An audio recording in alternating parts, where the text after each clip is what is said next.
आपके इस YouTube channel जिसमें हम लोग पढ़ने वाले हैं 2024 के अनसॉल्व, जिनको सॉल्व करके आप अपने मैथ्स के क्वेश्चन पेपर को आसानी से सॉल्व कर पाएंगे। तो चलिए स्टार्ट करते हैं।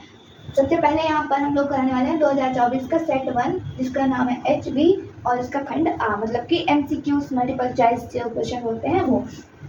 पहला क्वेश्चन है, एक त्रिघात बहुपद के अधिक से अधिक शून्यकों की संख्या होती है, कितनी होती है? अगर द्विघात बहुपद है तो उसकी कितने होंगे? शून्य। शून्य का मतलब होता है हल, कितने हल मिल जाएंगे? तो द्विघात बहुपद है तो 2 होंगे हल, 2 शून्यक होंगे, ठीक है। त्रिघात बहुपद होंगे तो 3 होंगे। फर्स्ट क्वेश्चन के बी वाले को कलर करेंगे। उसके बाद में है क्वेश्चन नंबर 2, संख्या 140 का अभाज्य गुणनखंड होगा। तो हम लोग सबसे पहले तो यहाँ पर गुणा करके देख लेंगे। 2 गुणा 5 पंजे 25 होता है, 25 दूनी 50 और 50 5 होते 35, यानी कि 350 हो गया। ये वाला नहीं हो सकता। उसके बाद में 2 सत्ते 14 और 14 पंजे 70, सिर्फ ये 70 आया। इसको देख लो, 2 का स्क्वायर यानी कि 2 दूनी 4, 4 पंजे 20 हो जाएगा और 20 की 7 से गुणा 140 होगी। इसका मतलब है ये वाला इसका अभाज्य गुणनखंड होगा। और आप दूसरे के सी वाले को कलर करेंगे सर्कल को, ठीक। उसके बाद में है भाजक भागफल एवं शेषफल में संबंध होगा। क्या संबंध होगा? भाज्य बराबर होता है भाजक गुणा भागफल प्लस शेषफल के। ये आपको लाइन याद होनी चाहिए, वरना ये गलत भी हो सकते हैं फॉर्मूले, ठीक है। तो आप क्या करेंगे, तीसरे के सी वाले को कलर कर देंगे, ठीक है। उसके बाद में है चौथा क्वेश्चन, रैखिक समीकरण x + 2y + 5 = 0 तथा -3x - 6y + 1 = 0 के युग्म का हल होगा। देखो, पहला तरह है अद्वितीय, दूसरा है अपरिमित 2 और तीसरा है अपरिमित रूप से अनेक हल और चौथा है कोई हल नहीं। तो देखो, अगर A1/A2 बराबर B1/B2 नहीं होता, यानी कि ये वाला कैंसिल हो जाता, तो इसका सिर्फ एक अद्वितीय एक हल होता। लेकिन अगर ये वाला कैंसिल हो रहा है तो इसका मतलब है कि इसके अनेक हल होंगे, ठीक है। तो यहाँ पर हमारा सी वाला सही हो जाएगा। तो इसको हम लोग 4th के सी वाले को कलर कर लेंगे सर्कल को। ये सर्कल कहाँ मिलेंगे आपको? OMR शीट मिलती है यूपी बोर्ड एग्जाम्स में, उनमें आपको ये सर्कल कलर करके देने होता है। इसके बाद में है समांतर श्रेणी -5 - 1 3, 7 का सारवंतर होगा। तो इसके लिए हम लोग क्या करेंगे, दूसरे वाले पद में से पहले वाले को माइनस कर देंगे। तो 7 में से 3 को घटाया, कितना बचा? 4 बचा।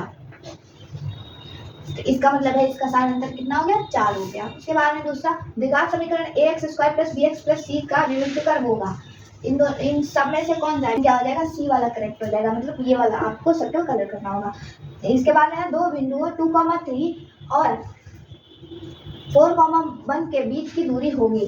तो बराबर √x2 - x1 + y2 - y1 कितना हो गया?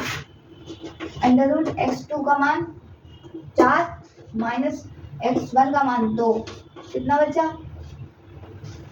2 बचा और y2 मतलब 1 और यहाँ पर 3 हो गया, ठीक है। तो 4 हो गया 2, यहाँ पर भी 2 रहेगा, माइनस का वो भी, इसका भी स्क्वायर इसका भी स्क्वायर, तो 2 का स्क्वायर हो जाएगा 4 और यहाँ पर ये माइनस का 2 आया, ये प्लस का 2 आया, इसका भी स्क्वायर होगा 4, इसका भी स्क्वायर होगा 4, ठीक है। 4 4 8 हो जाता है और 8 को हम लोग 2√2 लिखते हैं और इसमें कहाँ पर है? ये वाला है, इसलिए इनके बीच की दूरी 2√2 रहेगी। इसके बाद में यदि द्विघात समीकरण 3x² - 12x m के मूल बराबर हैं तो m का मान ज्ञात कीजिए। तो मूल क्योंकि बराबर है इसलिए अल्फा बराबर बीटा होगा, प्लस बीटा बराबर हम लोग क्या लिख सकते हैं? -b/m - 12/3 माइनस का वो भी, ठीक।